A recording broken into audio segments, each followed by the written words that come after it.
Welcome back. You must be tired. I have dinner ready for you. As I moved toward the dining table, I saw that my favorite dishes were arranged on it. You like this one, right? Come on, let's eat. Hearing this, you probably think he is a good husband. But in reality, until yesterday, he had not done any household chores and treated me like a maid, scolding me all the time. What's this? Oh, it's nothing. It's just a thank you for always taking care of me. Come on, hurry up and let's eat. He said with a smile, urging me on. He didn't know that I already knew the real reason he was being so kind to me. My name is Carol, and I'm 35 years old. We have been married for 3 years, and this is the 10th year after my husband and I graduated from university. We met again at the reunion, and a month later, we got married. I was in a rush to get married, partly because of my age, and I accepted his early proposal without much thought. I knew it was moving fast, but honestly, I couldn't help it. I fell for him when I saw him at the reunion. He had become a handsome man, and he was considerate toward others. He seemed to shine the most among the members of the reunion. We started dating, and 1 month into our relationship, he said, I know it's early, but let's get married. I was honestly surprised and worried. But what gave me the push I needed was when he said, It's okay if you work too. My husband's name is James, and he's turning 36 because he repeated a year in college. Since we both worked, he took out the garbage and did laundry on weekends. He always willingly helped with the household chores, which made me happy. But that husband is no longer here now. Our relationship became awkward when his job switched to working from home. James himself doesn't seem to be happy about working from home and always expressed dissatisfaction with the company. As a proud husband, he didn't like seeing me leaving the house for work. In the first place, there were times when he looked down on me and saw himself as superior. He was a year older than me and worked for a top-tier company, which naturally led him to have such an attitude. Yet, James himself couldn't have felt good about me going to work while he was working from home. One day, when I returned home, I called out, I'm home, but there was no answer from James. Moreover, the kitchen and living room were a mess. What the heck? I shouted in my heart as I somehow managed to clean up the mess. I wanted to clean more, but I didn't have the energy left. I was exhausted just from tidying up. After that, I cooked and finally put the food on the table. If dinner is ready, let me know sooner. Well, it's not like I'm expecting much from your cooking though. James said as he emerged from his room wearing the same clothes he wore to bed. I was just about to let you know, I said in a hurry as I called out to James. Stop making excuses and take care of the house like you're supposed to. You didn't leave me any food in the fridge today. Just because you work outside doesn't mean you can slacking off, you know? What? But you said you were going to eat out today. I changed my mind. Work kept me busy. How am I supposed to know that? I think it's a wife's job to prepare everything, so that it's okay no matter what happens. Since I, as a husband, am at home, I need to do the household chores like you're supposed to. I'm already doing them. You haven't been helping lately. What are you talking about? Just because I'm working from home doesn't mean I'm not busy. James continued to find fault with me. By the time he had been working from home for 6 months, he didn't even get up for breakfast anymore. As I was leaving for work, he would say, Have a great day, ma'am. And then he would make sarcastic comments as he went to the bathroom. When I returned home, He greeted me with, "Welcome home, ma'am," in a sarcastic tone. It was then that things got really bad. His mood would suddenly change, and he would say things like, "I couldn't work today because of you. You didn't wash my mug from yesterday. If you had washed it, my documents wouldn't have gotten dirty from the coffee. "Well, you could have washed it yourself. You're neglecting your household duties." I'm trying my best while I work." Yeah, whatever. Just continue to believe you're trying. You're just a low-class woman." I was boiling with anger at his verbal abuse that night. From then on, our conversations became minimal and awkward. However, one day, when I returned home, I was surprised to find that the living room was spotless, unlike before. I couldn't believe my ears after what happened next. "Welcome back. You must be tired. I have dinner ready for you." As I moved toward the dining table, I saw that my favorite dishes were arranged on it.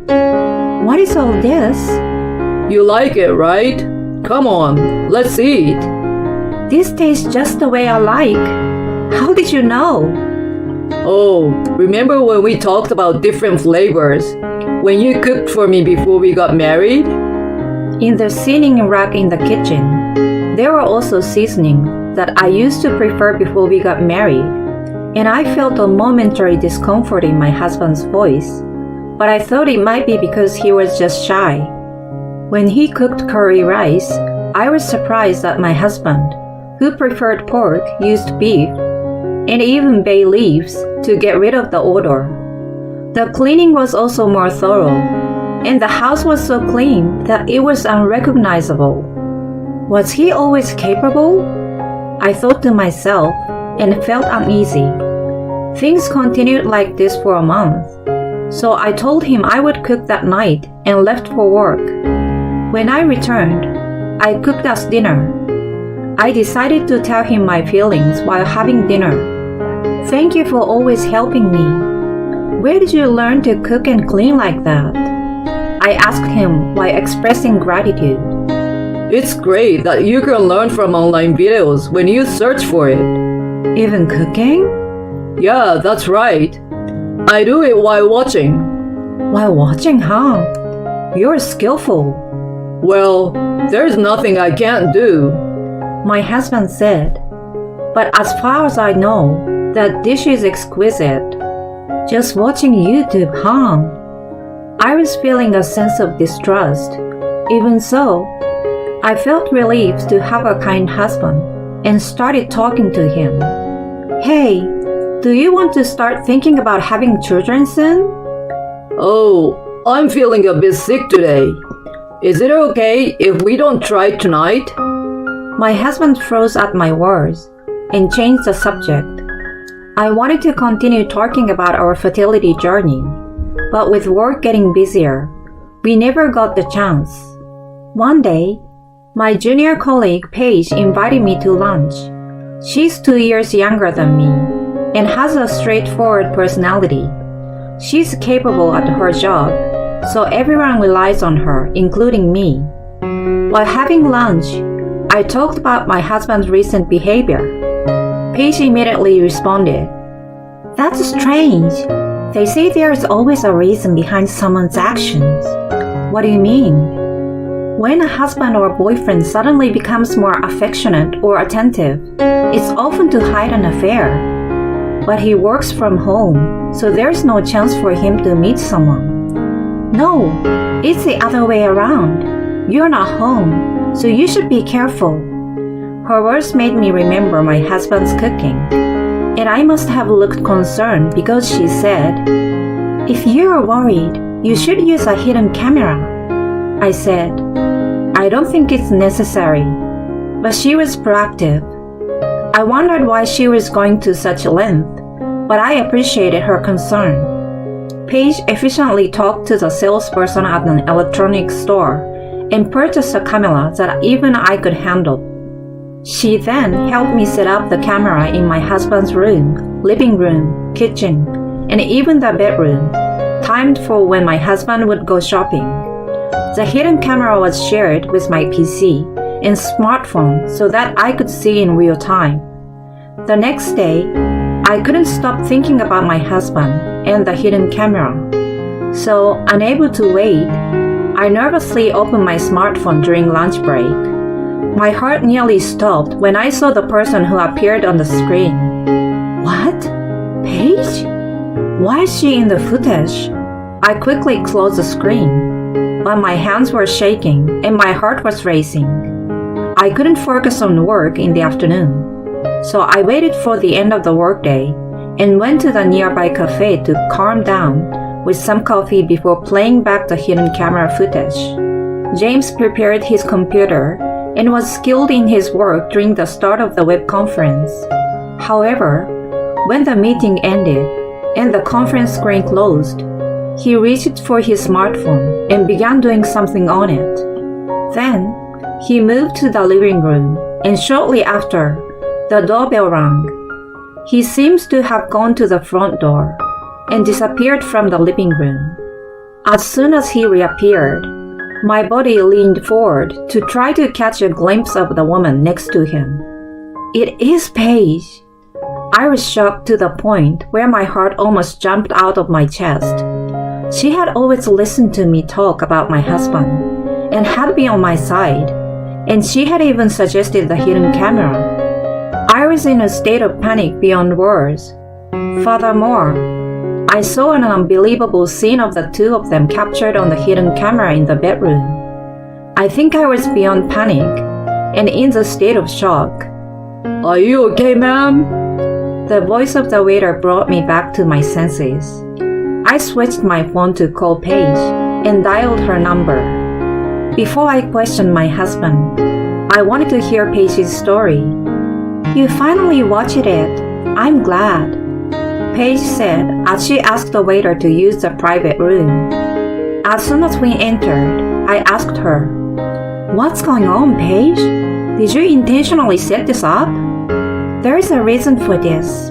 Anyway, please take this video to the law firm. I don't understand. Can you explain it to me? Then she told me about her and my husband's history. From the beginning of her story, my head began to spin. Before my husband and I started dating, she was dating him. She turned pale when she found out that the groom of the wedding I invited her to, James, was the man she was dating. Although she cut off contact with him after our wedding and ignored him, my husband apparently contacted her and said, I will break up with that woman soon, so wait for me. She was curious about his true intentions, so she went to ask him. Since then, he had been telling her about his complaints about me during meals ever since. I had already decided that I wouldn't have a relationship beyond meals, but his bad-mouthing and attitude toward you were too much, so I came up with a plan for this hidden camera. But if that's the case, you become his affair partner. Yes, I'm aware of that. She apologized to me and continued the story. She had planned our divorce at the risk of being claimed for compensation. She deliberately approached my husband, went in and out of our house, and did unnatural cleaning and tidying up while preparing homemade dishes to make me suspect him of having an affair. She thought that the scene would be advantageous evidence in the divorce negotiations and came up with the idea of the hidden camera. Why did you go that far? You're also a victim of my husband, I said, emphasizing my tone. Tears welled up in her eyes as she said, Please watch the kitchen video, Carol. I learned more shocking facts from the kitchen video and her story. In the video, my husband was adding something to the food every time after Paige left. According to Paige, James apparently said to her, My wife is infertile, so eventually I will divorce her because of it. Furthermore, he let slip in high spirits. I'm researching herbs to make her infertile. Paige apologized, saying, I was asked to do it, but I was the one making the herb and spicy food. You are not to blame. It's the terrible husband who's at fault. I'm sorry. Please go to a lawyer's office right away. You're also a victim. It must have been tough for you too. I won't let this evidence you let me have by sacrificing yourself go to waste. Before we knew it, we were holding hands and crying. We put the smartphone with the video in the bag and left the shop. Although I returned home later than usual, James started preparing dinner with kind words. I'm sorry, I don't have much of an appetite today, so I'm going to have something light. Wouldn't you eat just this? He offered a small dish with pepper in it. But no matter how much he tried to make me eat it, I didn't feel like eating after just hearing about what he does to the food. James looked troubled, but went to clean up, and I didn't bother to tell him about the video. When he fell asleep, I packed my bags and checked that the video and other evidence were put away in them. The stuff he put in the food was captured in the video, so I also grabbed that and put it in my bag for evidence. The next morning at breakfast, I said, I'm going on a business trip from today, so I won't be able to come back for a while. How long will you be gone? Until the result come out, I guess. Is it that tough of a job? I don't know what will happen, so I will contact you when the result come out. I then told him that I was leaving and went straight to the lawyer's office. After watching the video I presented, the lawyer explained confidently. This video is sufficient evidence. The divorce will progress in your favor. The divorce was finalized early, as the lawyer predicted. The matter of James trying to make me infertile was treated as an intentional act, so the lawyer contacted the police, and James was arrested. The result came out, so I'm letting you know. What's going on? I heard from Paige that you are plotting against me. I'm sorry. I apologize. Please help me. What are you talking about? You will pay for your actions. I went to visit him at the prison. Won't you consider a settlement? James just clutched to the board in the middle, crying. What? Settlement? You must serve your sentence. Neither Paige nor I will forgive you. You are such a despicable loser. My anger exploded, and I couldn't help but scream the words that my husband once said to me. Later on, Paige admitted to having an affair with my husband and offered to pay me compensation. However, she was also the reason why things ended the way they did. I consulted with a lawyer, and she agreed to pay half the compensation amount after I deducted the gratitude for her. My ex-husband lost his job while serving his sentence, and after his release, he struggled to find work.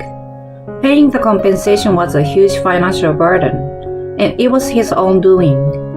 I was worried about infertility, but fortunately, I was not infertile, and the herb had not affected me. I was curious about Paige, so I contacted her after receiving the results. You were worried about me, but don't worry, I'm not infertile.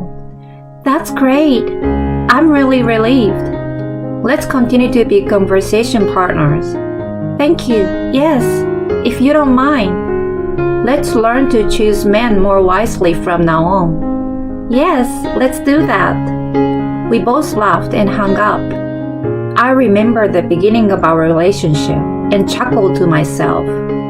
At the time, he looked good, and he was good at treating women. I fell for it, and I let him lead me on. But now, I have to look for sincere men, I said to myself, feeling a sense of realization.